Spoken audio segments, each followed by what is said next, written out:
বলেন তো আপনি মিডিয়ায় কাজ করেন না? 16 বছরের অপকর্ম। আমি কতগুলো খাত বলি আপনাকে।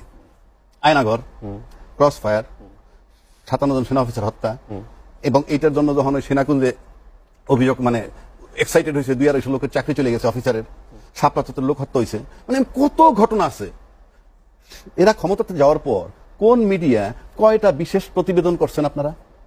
আয়নাঘরের একটা প্রতিবেদন কিংবা শাপলা চত্বরে এইভাবে হত্যা একটা প্রতিবেদন কয়টা করছেন? একটাও না। আমরা কিছু করেছি জঙ্গলি জনসন।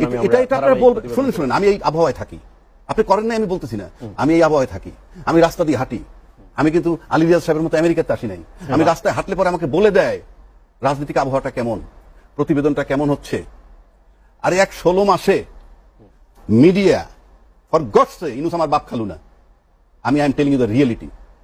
টোটাল মিডিয়ায় যেভাবে তাদের বিরোধিতা করা হয়েছে, 16 বছরের খতিয়ান কে কতটুকু নাড়ছে? আমি চ্যালেঞ্জ করলাম বাংলাদেশকে, কে কতটুকু খতিয়ান নাড়ছেন? বরং আওয়ামী লীগের বহু লোক এখন টকশোতে এসে বিএনপি হতে চাচ্ছে।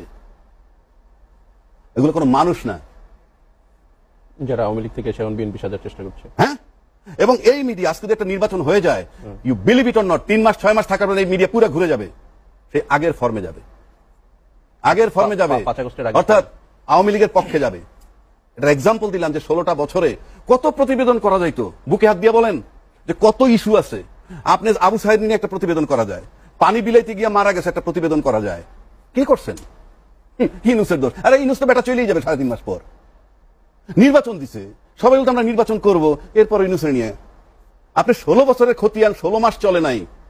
আর ইউনুস সাহেব জীবনে পয়লা আসছে, শুরু থেকে তার খতিয়ান চলতেছে। কিন্তু ওই যে ইউনুসের কাছে প্রত্যাশাটা তো বেশি আমাদের। কেন প্রত্যাশা করবেন? 5 তারিখে সব শয়তান 6 তারিখে ফেরেশতা হয়ে গেছে। না, শয়তান তো ফেরেশতা হবে না, শয়তান 5 তারিখে 18 কোটি লোক ছিল এই দেশে, হ্যাঁ, তারা 6 তারিখে সব ফেরেশতা হয়ে যাবে। এটা যদি আপনি ভাবেন, এটা অসুস্থ চিন্তা।